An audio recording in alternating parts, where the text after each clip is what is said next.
Hi, I'm Robb Pieper, and in this video, we're going to learn all about the developers and how they're defined in the Scrum Guide.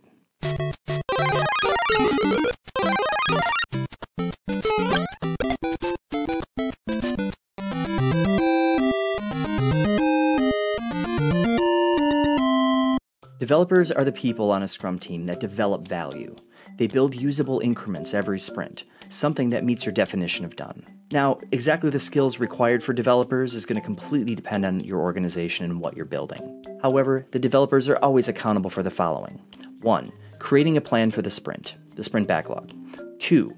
Instilling quality by adhering to a definition of done. Done and done. 3. Measuring their progress towards sprint goals in the daily Scrum. And 4. Holding each other accountable as professionals. Now, that's pretty much all the Scrum Guide has to say about developers, so I'm going to throw in a few extra tips, something to keep in mind. The developers really need all the skills necessary to develop value. So if you need a quality assurance person in order to meet your definition of done, well, then you should have one on the team somewhere, and they're likely going to be a developer. If you build anything at all on the Scrum team, you're considered a developer. So if your, product owner is doing the testing, well, they're kind of considered a developer sometimes.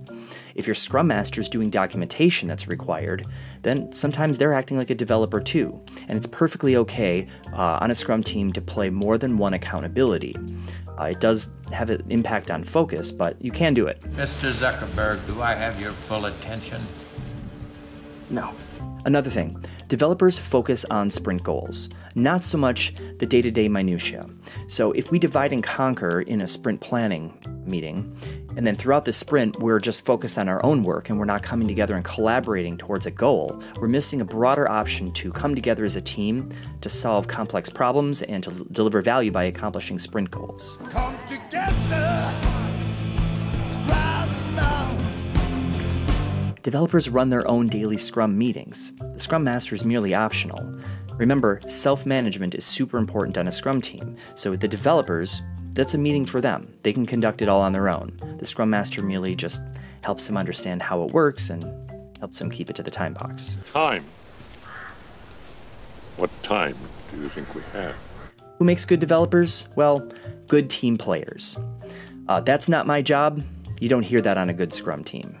Moreover, people with a can-do attitude make great Scrum team members and great developers. Another thing that makes great developers is people that can act with a high level of professionalism. We have a lot of responsibility on a Scrum team as developers, and so maintaining professionalism on that team is extremely important.